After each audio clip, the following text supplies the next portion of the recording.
Bonjour tout le monde, bienvenue tout d'abord à notre première Startup Week et on démarre aujourd'hui les sessions business qui vont durer 2 jours. Et la première session donc aujourd'hui est sur la culture d'innovation à Amazon. Donc je vais juste me présenter rapidement. Je m'appelle Shayan Sanyal, je suis Startup Business Development Manager chez AWS. Je me focalise principalement sur les startups early stage et des startups qui sont en fait pré-financement VC. D'accord? Ça va jusqu'aux startups accélérées, incubées ou bien des startups qui sont pas encore financées et donc s'apprêtent sur une aventure sur AWS. J'ai passé les 2 dernières années dans la tech. Donc, on va dire la moitié de ma carrière, les 2 dizaines dernières d'années sur la tech. J'ai passé la moitié de ma carrière dans le monde corporate, on va dire, et l'autre moitié en tant que start-upper. Au jour le jour, je travaille étroitement avec des accélérateurs, des incubateurs, des startups, en faisant des office hours, en essayant de trouver des moyens pour que les startups puissent s'accélérer dans leur go-to-market, accélérer leur rythme d'innovation et en fait essayer de les aider à se focaliser sur leurs valeurs clés, sur leurs propositions clés plutôt que de passer du temps inutile sur la gestion de bases de données, d'infrastructures, etc. Je sers aussi de connecteur sur d'autres parties d'Amazon. Donc, si vous écoutez et que vous développez, par exemple, des produits finis, ben, on peut aussi vous aider à intégrer sur Amazon.com, la partie retail. Voilà. Donc, la culture d'innovation Amazon, pourquoi est-ce qu'on démarre avec cette présentation? Très souvent, en fait, j'ai beaucoup de startups qui s'approchent de moi et qui nous demandent comment est-ce qu'on arrive à livrer autant de features, autant de fonctionnalités, que ce soit sur AWS ou des innovations type Alexa, et comment est-ce que comment comprendre en fait la manière de faire d'Amazon, ça peut donner en fait un très gros indicateur parce que une de nos valeurs clés c'est la customer obsession et vous allez m'entendre parler de plusieurs mots clés aujourd'hui, donc ou de phrases clés, des phrases clés en anglais. Working backwards, par exemple, c'est quelque chose que vous entendrez souvent dans cette présentation, qui est en fait travailler travailler en arrière, c'est-à-dire en repartant du besoin client, d'accord. Vous m'entendrez parler de customer obsession et donc ce seront des termes que vous entendrez souvent aujourd'hui.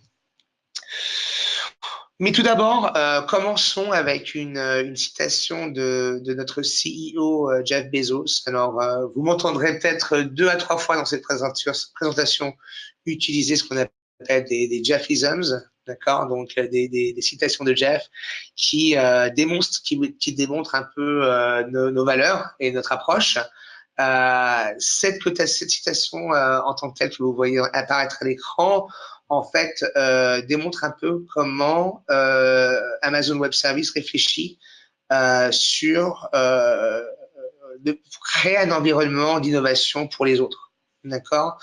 Donc l'innovation peut venir chez nous, en fait, l'innovation peut venir d'Amazon en tant que telle, mais elle peut venir aussi des développeurs, des business et des startups qui vivent en dehors d'Amazon. Et donc l'idée dans cette citation, c'est que l'innovation et l'invention peut avoir plusieurs formes, peut prendre plusieurs formes et plusieurs échelles, d'accord? L'innovation la plus transformative, la plus radicale, et c'est celle qui permet aux autres de débloquer leur créativité et de poursuivre leurs rêves. Et c'est un peu le principe d'AWS quand on vous fournit toutes ces briques, ces services pour créer vos propres services pour vos clients. Je souhaite passer un peu de temps en fait sur la première lettre que Jeff Bezos avait écrite à nos investisseurs lors de notre entrée en bourse aux US en 97.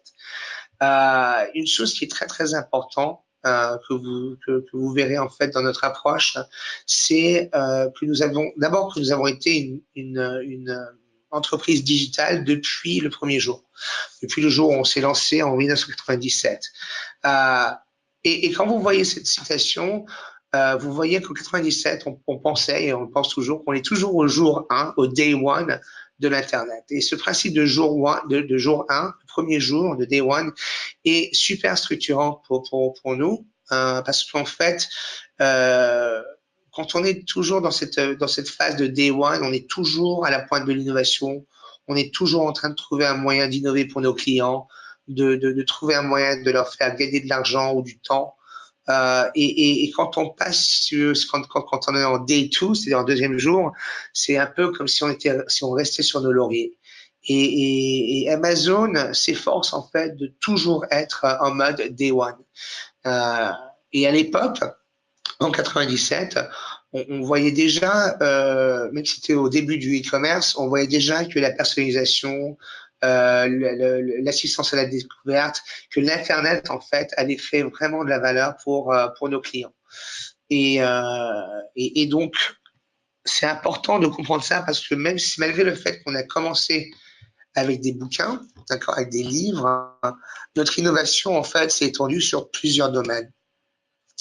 Aujourd'hui, vous nous voyez innover sur des secteurs comme la livraison des produits, d'accord, avec Amazon Prime Air et ce qu'on est en train d'investir dans les drones et la livraison au dernier kilomètre. Vous avez vu de l'innovation par rapport au streaming vidéo et en fait l'entrée d'Amazon en fait dans les salons, hein, c'est-à-dire que ce soit la Kindle TV, le streaming vidéo ou même le device Alexa, enfin les devices Echo.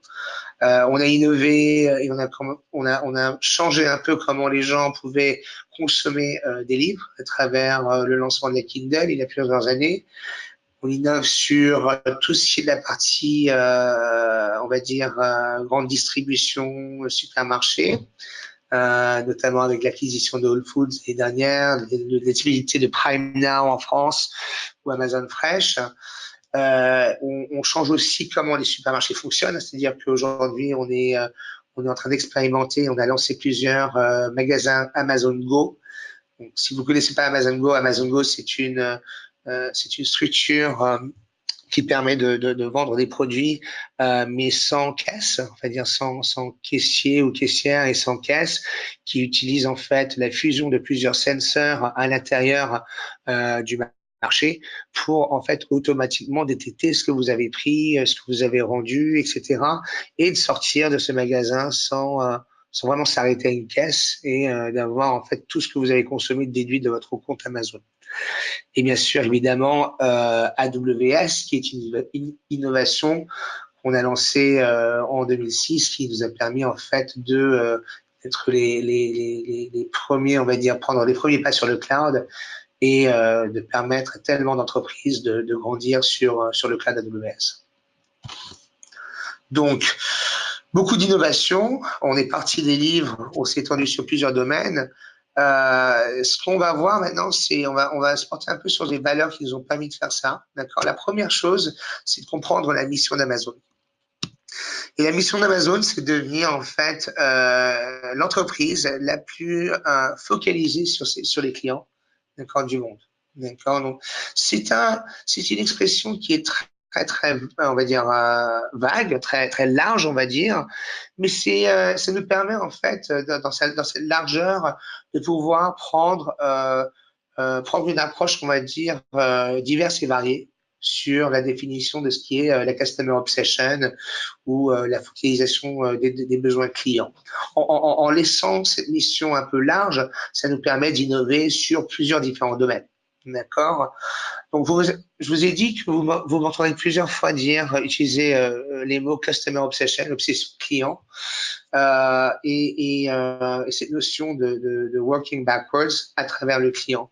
Ça, c'est vraiment important pour notre mission, notre engagement, parce que nous pensons que c'est là qu'en fait l'innovation démarre. Notre engagement, ça a toujours été de rendre la vie de nos clients plus facile. D'accord. Donc cet engagement se manifeste par des innovations qui sont là pour faciliter la vie de nos clients, que ce soit l'invention de Amazon Prime, par exemple, pour faciliter la livraison, ou bien l'invention de Alexa et des devices Echo pour faciliter l'interaction smart home et interactivité voix machine. D'accord? Donc là où commence l'innovation, c'est avec le client. D'accord? Donc on passe énormément de temps à être à l'écoute de nos clients et c'est là qu'en fait démarre cette innovation. Et je ne parle pas en fait de seulement être proche de ses clients et de parler de ce qu'ils veulent ou ce dont ils ont besoin. Des fois, ça veut dire aussi inventer des choses pour eux, sans qu'ils le réalisent, sans qu'ils réalisent qu'ils en ont besoin. Mais il y a une chose qu'en fait qu'on se dit souvent, d'accord, c'est que un des avantages de prendre cette approche, c'est qu'en fait les clients ont toujours une chose en commun, ils sont toujours insatisfaits. Et on trouve ça super parce que dès qu'un client est insatisfait, même s'ils disent qu'ils sont satisfaits, qu'ils sont contents, ils ne savent pas, mais il y a toujours quelque chose de mieux. Il y a toujours quelque chose, un désir d'avoir quelque chose de plus. Et pour nous, en fait, c'est ce gap, en fait, cet écart qui nous permet d'inventer pour le client. D'accord? Aucun client a demandé à Amazon de créer le programme Prime, mais à la fin du jour, il s'est avéré que tout le monde en avait, enfin beaucoup de gens en avaient besoin. Donc ça, c'est un exemple de ce gap qu'on peut remplir.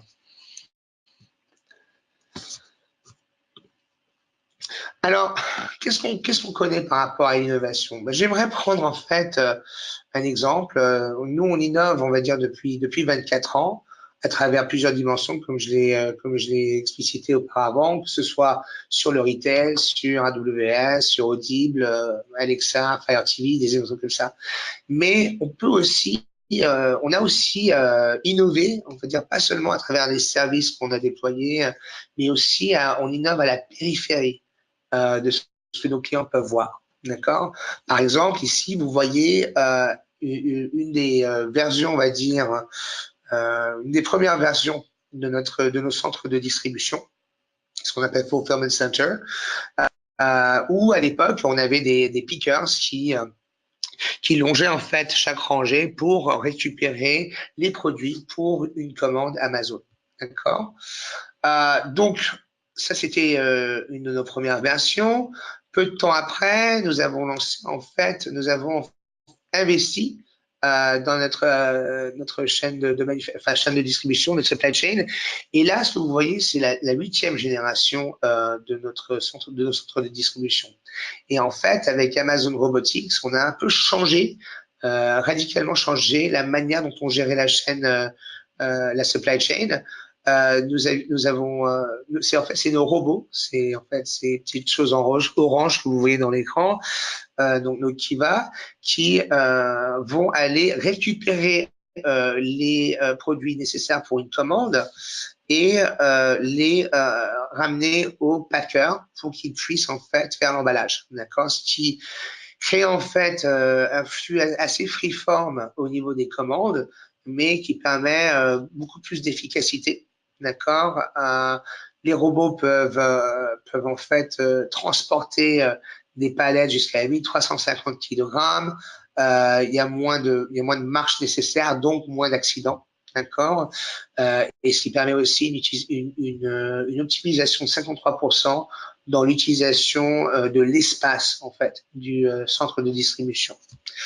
D'accord? Donc là, vous voyez les robots en action et derrière, à l'arrivée, le packer, en fait, qui s'occupe de l'emballage pour livrer vos commandes Amazon.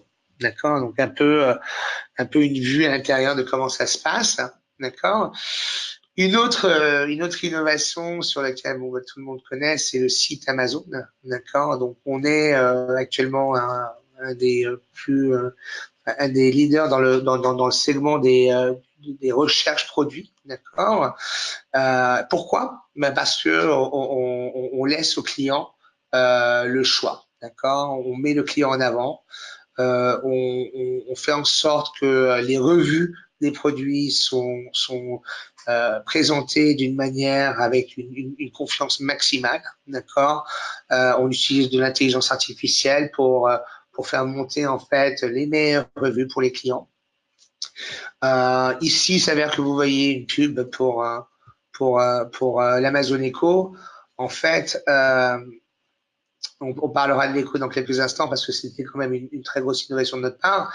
Mais ici, en fait, ce qu'on voit pas derrière, c'est que à l'origine, Amazon.com était un déploiement très monolithique, une architecture très dure à manager, en fait très difficile à changer, qui était prône à l'erreur. Et on a réalisé très rapidement qu'on devrait changer notre architecture. Et on parlera de ça dans quelques instants.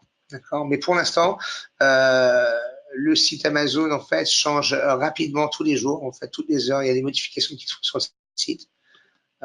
Et vous avez bien sûr bénéficié de tous les avantages en fait d'intelligence artificielle sur la recommandation de quel objet ou quel produit acheter, l'optimisation des livraisons, etc.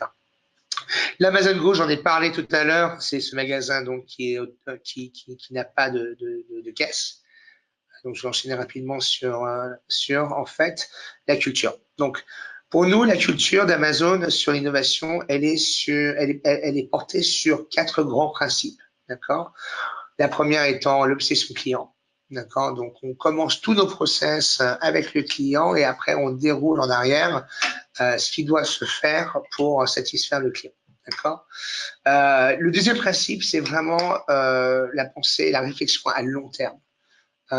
Donc, ce qu'on dit, c'est qu'il faut être un peu bordé, on va dire, sur la vision, c'est-à-dire que avoir une vision très forte, mais rester flexible dans les détails. Je vais vous donner des exemples là-dessus tout à l'heure. Pour en fait inventer, il faut avoir aussi une volonté de pouvoir être à l'échec, d'accord. Il faut pouvoir naviguer dans des allées un peu sombres, un peu dark, pour occasionnellement trouver quelque chose qui marche vraiment. Donc chez nous en fait, on a cette culture de ne pas vraiment avoir peur de l'échec, hein, parce que si on sait que ça va marcher, c'est pas de l'invention. Et dernier point, il faut qu'on puisse il faut être capable d'être mal compris pendant très longtemps. Donc être confortable quand les gens vous disent non, ça va pas marcher ou pourquoi est-ce que tu fais ça. Il faut être capable d'absorber ses coûts parce que ça peut payer une dividende plus tard. Vous verrez comment dans quelques instants.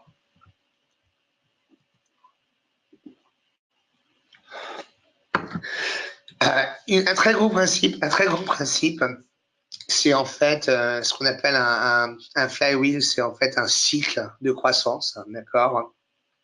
Ce cycle de croissance chez Amazon, il se concentre en fait sur 3 choses pour le client. Hein.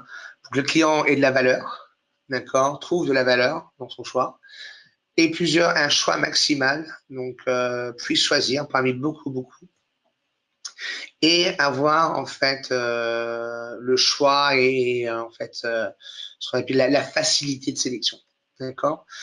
Si on adhère à ces 3 principes, on peut voir qu'il y a une croissance cyclique qui va se passer. C'est une boucle, on va dire, parce qu'en fait, si on a plus de sélection, d'accord, si on a un choix énorme dans un catalogue, et ben en fait, ça augmente l'expérience client, ça améliore l'expérience client. Ils ont un choix, ils peuvent choisir un produit par rapport à un autre. Donc un exemple de ça, c'est quand on essaie de trouver un t-shirt ou un produit sur Amazon, on présentera à la fois des produits qui sont vendus directement par Amazon, mais aussi des produits qui sont vendus par des partenaires d'Amazon. Et si les produits des partenaires d'Amazon sont moins chers ou peuvent être livrés plus rapidement, ben, ils apparaissent en fait en premier. Donc, c'est cette sélection qui apporte cette expérience client très satisfaisante. Le plus le client est content et les clients sont contents, ben, on va générer plus de trafic sur le site. D'accord. Le plus de trafic on génère sur le site, ça va attirer encore plus de vendeurs. Donc, ça va encore augmenter la sélection et le catalogue d'offres. D'accord. Alors qu'on fait ça, bah, ça va augmenter bien sûr la croissance. La croissance va réduire les coûts d'infrastructure ou les coûts de logistique, ce qui vont à la fois baisser les prix pour le client et donc encore augmenter l'expérience client. Donc toute cette boucle en fait permet de créer un cycle de croissance qui en fait ne cesse d'augmenter parce que on est ciblé sur la valeur, le catalogue et bien sûr la facilité d'achat. D'accord? Donc ça, c'est quelque chose qui est très important pour nous, mais quelque chose qui est très applicable en fait dans tous les modèles. Dans tous les modèles de business, se focaliser sur ce cycle peut être intéressant à évaluer.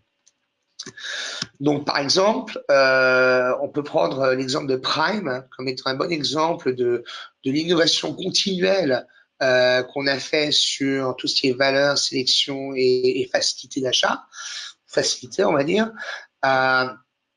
Donc, au début, en fait, quand on a lancé Prime, c'était juste en fait de la livraison gratuite. D'accord, mais on a commencé à augmenter de 2007, on va dire, à 2016. On n'a pas cessé de continuer d'améliorer le service.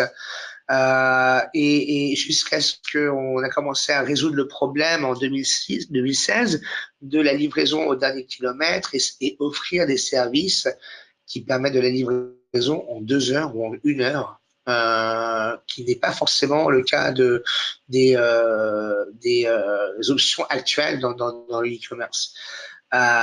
Et en fait, quand on est arrivé à ce stade où on commence à livrer dans des créneaux de 1 ou 2 heures, bah, ça a commencé à ouvrir des nouveaux business models aussi. Donc, par exemple, pour effectuer cette livraison au dernier kilomètre, on a lancé en fait Amazon Flex pour Prime Now, qui permet en fait à Prime Now d'être plus agile, de donner plus de valeur aux clients. Le principe étant qu'en fait on recrute des gens pour en fait faire cette livraison. On les paye aux États-Unis de 18 à 25 dollars de l'heure. En choisissant leur propre emploi du temps, etc. Et ils reçoivent en fait les commandes Amazon, les récupèrent et les livrent au dernier kilomètre. Ce qui nous permet en fait de clore en fait la boucle de livraison plus rapidement. D'accord? Donc, on va passer au deuxième principe qui était être vraiment borné sur la vision, mais flexible sur les détails. Donc, l'innovation, en fait, en général, elle est difficile. Et on va toujours être challengé. Et donc, il faut vraiment, il faut être assez rigide, en fait, sur le pourquoi. Pourquoi est-ce qu'on a besoin de faire ce qu'on est en train de faire, mais avoir un certain degré de flexibilité par rapport au quoi ou au comment. D'accord? Mais le pourquoi reste très important et il faut rester fidèle à son pourquoi. Au moins pour une certaine période de temps, jusqu'au point où il fait un sens d'ajuster certains process ou de changer de choix technologiques. Donc, pour un exemple de ceci précis de cela, je vous présente le cas d'utilisation du Kindle. D'accord. À gauche, vous pouvez voir en fait une des premières versions du Kindle où on savait qu'à l'origine, on voulait changer la manière dont les gens lisent les livres. D'accord. On voulait pouvoir fournir plusieurs livres dans un seul device, vous permettre de le lire dans n'importe quelle condition, de pouvoir acheter des livres à la demande, d'en emprunter, etc.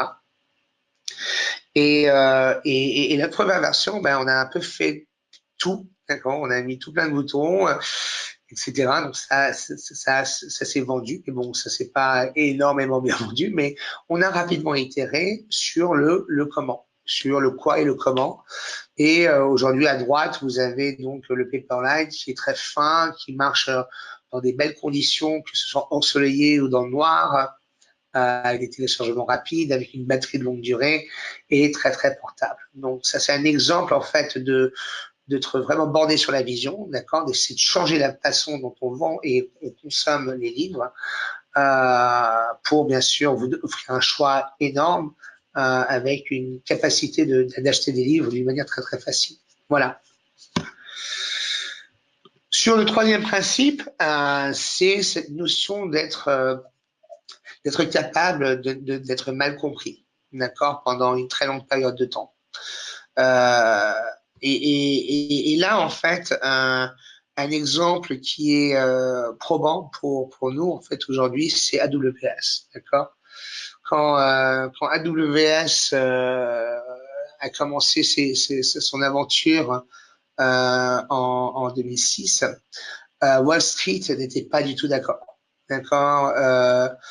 On a, quand vous voyez la couverture de Business Week à l'époque, quand on a dit qu'on voulait se lancer dans le web, Wall Street nous a dit, ben, occupez-vous juste du magasin. Mais aujourd'hui, en fait, AWS est quand même devenu un succès probant, d'accord. On est quand même une des entreprises IT qui a grandi le plus rapidement dans le monde. Et aujourd'hui, on est un peu devenu, enfin, c'est devenu une évidence que AWS avait fait le bon choix. Et d'ailleurs, maintenant, le cloud est devenu un peu le nouveau normal. D'accord. Il y a plus de 10 ans, c'était pas le cas. Mais aujourd'hui, on voit bien que le cloud devient le nouveau normal et que on nous questionne moins sur ce choix. Et ça, c'est important parce que vous êtes tous, en fait, en tant que start-upper, en train d'innover. Et des fois, cette innovation peut paraître incompréhensible pour certains, mais ça ne veut pas dire qu'il faut abandonner. Il faut rester convaincu de son. Il faut rester dans ses convictions, d'accord. Avoir de fortes convictions dans ce business. Alors, comment est-ce que nous, on s'organise pour innover? C'est la prochaine partie de cette presse. En fait, on s'organise à travers 4 principes, hein, des mécanismes. On va parler de mécanismes pendant quelques minutes. On va parler de notre architecture, enfin des architectures technologiques qui permettent d'innover. On va parler de culture et on va parler d'organisation. D'accord. Alors, au niveau de juste un truc par rapport au mécanisme. Le mécanisme, c'est pas la même chose qu'un business process. Hein. Ce qui est unique par rapport à un mécanisme, c'est que c'est un process complet. C'est-à-dire que c'est un process. Quand tu as un process complet, tu as un outil qui permet d'inspecter les résultats de ton process et de pouvoir continuellement améliorer ce process et créer en fait ce qu'on appelle un cycle vertueux qui renforce et qui se renforce et qui s'améliore au fur et à mesure qu'il s'opère. D'accord. Beaucoup d'entreprises utilisent des process incomplets. D'accord. Ce qui veut dire que derrière, la gestion des modes dégradés, la gestion en fait des échecs n'est pas pris en place. Et c'est beaucoup plus difficile en fait de gérer un process que de gérer un mécanisme. Vous comprendrez quand on mettra ça en place, vous verrez ça dans quelques slides. Donc, un des mécanismes principaux qu'on utilise chez AWS et chez Amazon, c'est ce process de working backwards. D'accord. Le working backwards process, en fait, ça se compose de plusieurs, on va dire, artefacts, d'accord, plusieurs éléments. La première étant en fait l'écriture d'une press release, d'accord. Vous voyez ici en fait une des press releases qu'on a écrites pour le Kindle, d'accord. En fait, c'était donc à l'époque où on conceptualisait le Kindle. Et vous voyez ici pas mal d'informations qui sont intéressantes. La première, c'est, vous avez bien sûr la tagline qui est bien sûr Introducing Amazon Kindle. Vous avez une explication très rapide, très simple, sans jargon de ce que ça fait. Vous avez une date. Et puis après, vous avez des citations, que ce soit des citations d'exec ou des citations de clients. D'accord. Donc la première chose qu'on fait, c'est qu'on écrit une press release. Et ça paraît facile comme ça, mais on écrit ça au début du process. Généralement, ce qui se passe, c'est qu'on voit souvent des clients, des entreprises, en fait, développer le software, développer le produit, la solution, etc. Et puis après, l'engineering, la R&D, le balance au marketing, et le marketing, ils disent au marketing, voilà, c'est le produit, maintenant on écrit la press release. Et en fait, ça, c'est le processus un peu qui est à l'envers. On démarre avec la press release parce que ça nous force à penser au client. Ça nous force à penser à qui est le client, d'accord. quel est le problème qu'il a ou qu'il ou elle a, quelle est l'opportunité, d'accord? Est-ce que le bénéfice ou l'avantage client est clair? Comment est-ce qu'on sait ce que les clients souhaitent ou veulent? Et à quoi ressemble cette expérience? Avec cette press release, on écrit aussi un FAQ, ce qui veut dire Frequently Asked Question. D'accord? Ce FAQ, c'est quelque chose qu'on développe à la fois pour le client, mais aussi pour les stakeholders. Les stakeholders, c'est les investisseurs ou les personnes dans vos équipes ou votre équipe exec, etc. D'accord? Les questions qu'on se pose dans les FAQ, ce sont les questions les plus dures. D'accord? Donc, ça peut être, bon, les questions clients peuvent être combien ça va coûter, quel est le type de support je vais avoir, où est-ce que je peux acheter cette solution, comment est-ce que je peux annuler. Mais les FAQ, on va dire stakeholders, sont plus des questions en interne qui vont être quelle est la technologie que vous avez utilisée, qu'est-ce qui sera le plus décevant pour vos clients à la sortie, d'accord? Quel est l'impact sur nos systèmes ou nos produits existants? Est-ce qu'on peut lancer ce produit ou cette solution plus rapidement, etc. Quand vous écrivez ces FAQ, je vous recommande en fait de commencer les questions les plus difficiles, mais aussi de les circuler dans vos équipes. Et au fur et à mesure, vous aurez une belle collection de questions difficiles. Et c'est ces questions difficiles qui vont faire réfléchir sur est-ce que vous êtes vraiment en train d'innover pour votre client ou pas. D'accord? Ces FAQ peuvent être très très longs, peuvent peut-être faire plusieurs pages. Mais l'idée, c'est qu'une fois que vous les avez, vous aurez en fait une très bonne compréhension de tous les risques que vous avez par rapport au projet, tous les avantages, etc. Ce qui vous permettra d'articuler votre press release de manière plus élaborée. Ensuite, ce que vous pouvez faire, c'est derrière visualiser en fait l'interaction de votre solution. D'accord? Ça peut être d'une fidélité très on va dire mode brouillon, d'accord, ce que vous voyez à gauche. Ça peut être aussi un flux ou des dessins, d'accord. Généralement, la fidélité, en fait, le rendu de l'interaction est corrélé en fait à la maturité de l'idée. Donc, si l'idée est un peu immature et vraiment à ses débuts, bah, pas la peine de faire un diagramme ou un déroulé de haute fidélité, d'accord. Donc, il faut matcher la fidélité à la maturité de son idée. Il ne faut pas hésiter à être provocateur dans son flux ou dans sa discussion. Il faut créer la discussion. L'idée de cette phase, c'est vraiment de créer une discussion, d'accord, et de pouvoir challenger en fait les idées que vous avez.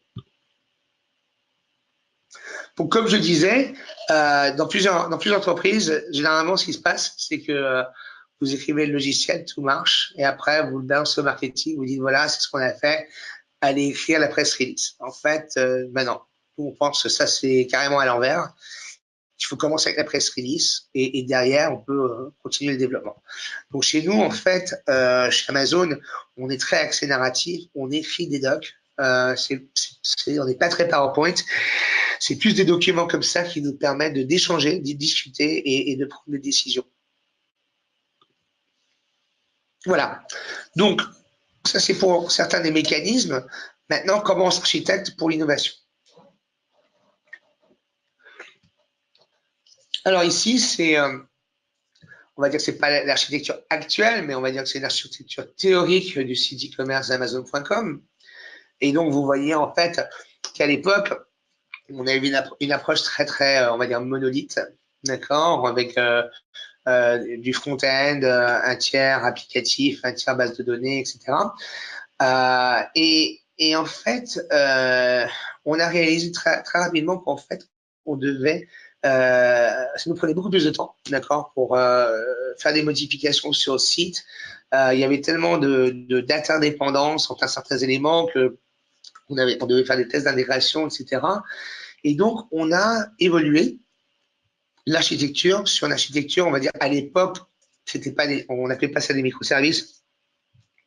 Maintenant, maintenant, on va appeler ça, mais à l'époque, c'était le précurseur des microservices. Et aujourd'hui, en fait, on a des centaines de microservices qui font tourner la plateforme Amazon.com. Et la raison pour laquelle on s'est mis sur cette architecture, c'est parce qu'en fait, chaque fonctionnalité peut être en fait une boîte noire par rapport à une autre. D'accord? On se connecte qu'à travers des API, d'accord? Qu'à travers du HTTPS. Et chaque fonction a une fonctionnalité dédiée. D'accord? Donc, pour ceux qui sont en train de se lancer dans des architectures cloud, si votre CTO ou si votre architecte vous parle de microservices ou vous parle de serverless ou de fonctions, écoutez-les parce que c'est quelque chose qui pourrait être une brique fondamentale dans votre innovation.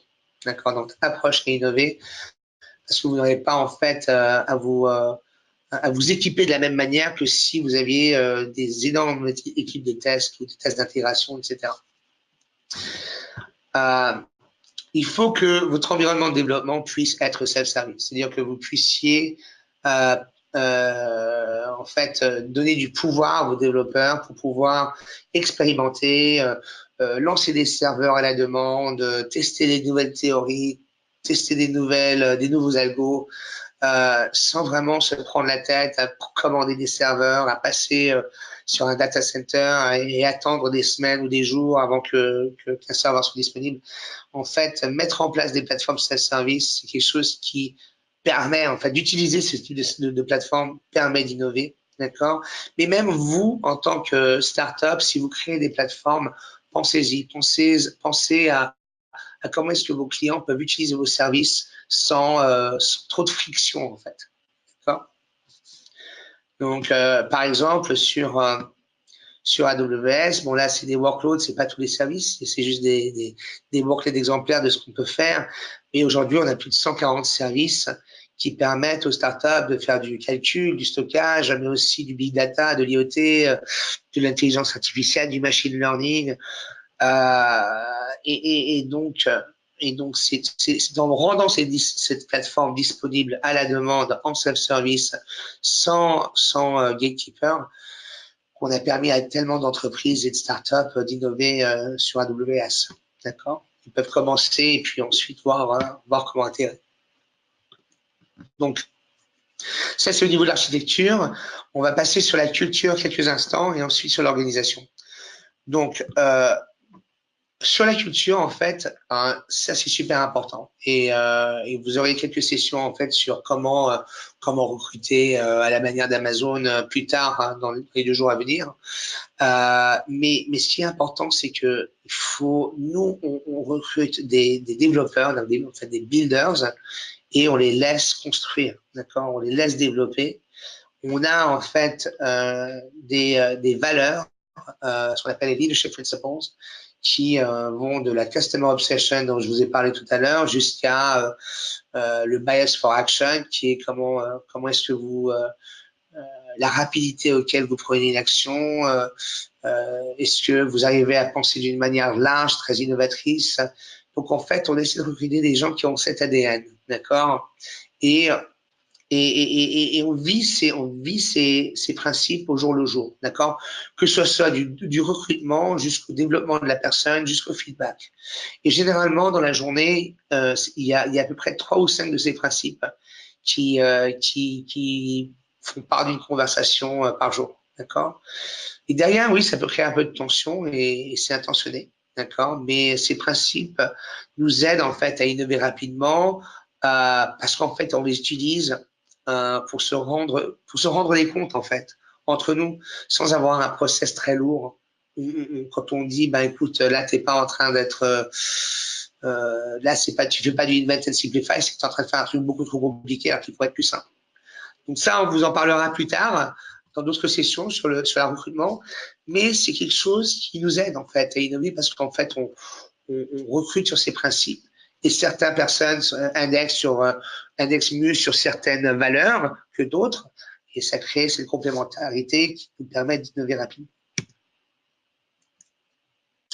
En termes d'organisation, 2 choses. La première, c'est que on aime expérimenter et on expérimente très en amont de phase et on expérimente fréquemment. D'accord. Alors, on facilite l'expérimentation via des primitives, hein, d'accord? C'est-à-dire on essaie d'utiliser au maximum des services existants, des microservices existants, des process existants, ce qui nous permet de réduire en fait le coût de l'échec. On prototype, on itère beaucoup, d'accord, et on n'a pas peur de l'échec. On embrasse en fait l'échec comme une opportunité d'apprentissage, d'accord.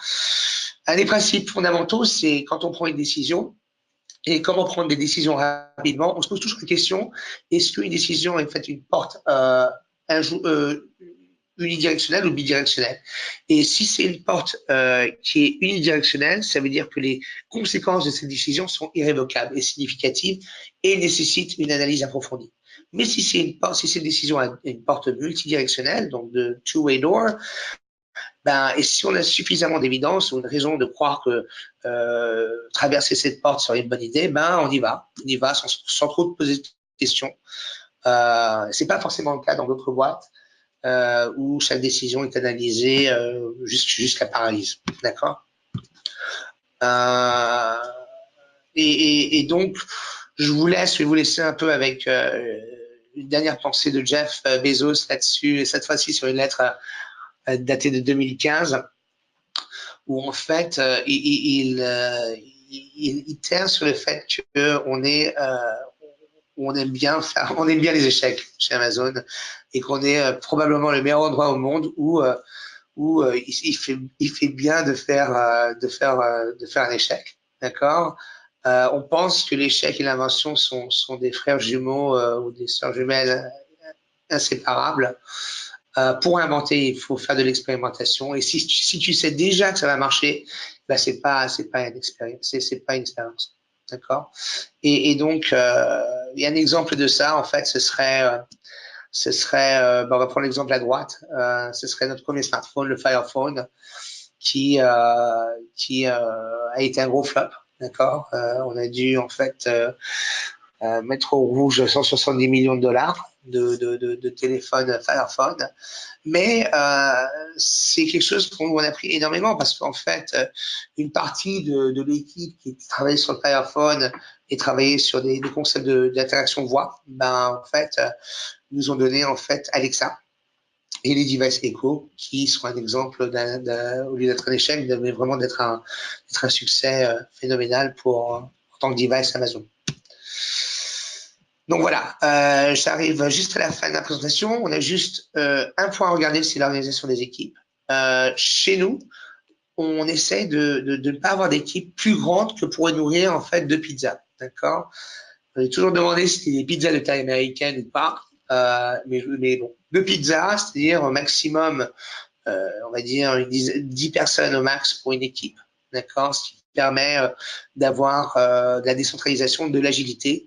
Et en fait, ce qu'on dit Amazon, c'est en fait tu es propriétaire de ce que tu runs et de ce que tu construis. Donc en fait, on est un peu les CEO de notre fonctionnalité. Donc on est responsable du marketing, de l'évangélisation, du support, etc., etc. Donc ça permet d'avoir un sens d'ownership et d'autonomie et qui permet aussi une certaine agilité dans les équipes. Ce n'est pas de l'innovation chaotique, hein. Rappelez-vous qu'on a les mécanismes et les leadership principles pour nous assurer que c'est pas du chaos, d'accord. Mais attention à quoi vous demandez, hein, parce que vous pouvez écrire une narrative, une press release, vous pourrez très facilement être demandé de la construire et de la soutenir. Voilà. Donc l'innovation à Amazon, pour conclure, c'est une équation très très simplifiée, hein, jusqu'ici. C'est une fonction en fait des mécanismes et de l'architecture qu'on a mis en place à la puissance de la culture que l'on a mis en place et de l'organisation qu'on a mis en place. Et avec cette équation qui est très simpliste, mais qui nous permet en fait d'avancer et d'innover pour nos clients tous les jours. Donc, pour conclure, il y a trois idées qui sont restées avec Amazon depuis plus de 20 ans. D'accord. La première étant mettre le client en avant d'abord, inventer et rester patient. D'accord. Pour être patient, on a parlé du Kindle. D'accord. Beaucoup de personnes ont questionné la première génération du Kindle parce qu'il était beaucoup plus lourde que la plupart des bouquins. mais on est resté focalisé sur la vision et on a créé une manière très facile pour les personnes, les consommateurs de lire plus de livres. Et maintenant, on a la version Paperwhite. Un autre exemple, c'est AWS, où Wall Street nous a questionné au début de pourquoi on le faisait. Mais maintenant, on est leader sur ce segment du marché. Donc, voilà, j'espère que cette session vous a été utile, vous a donné des idées et vous a donné quelques idées pour adapter ceci à vos startups. Je vais vous laisser avec quelques pointeurs. Ce serait de participer à nos Awesome Days pour les formations et notre Awesome Day virtuel en 2019. Donc, nous allons passer sur la prochaine session. On va avoir 5 minutes de transition, donc aller prendre un café, etc. Et la prochaine session sera comment financer sa startup et quels pièges éviter, qui sera une table ronde avec 2 investisseuses. Assistez à cette session et apprenez en plus sur les premières étapes à maîtriser avant une levée de fonds, les facteurs clés de succès pour la réussir, ainsi que les critères attendus par les investisseurs aujourd'hui. Sur ce, bonne journée et bonne pause.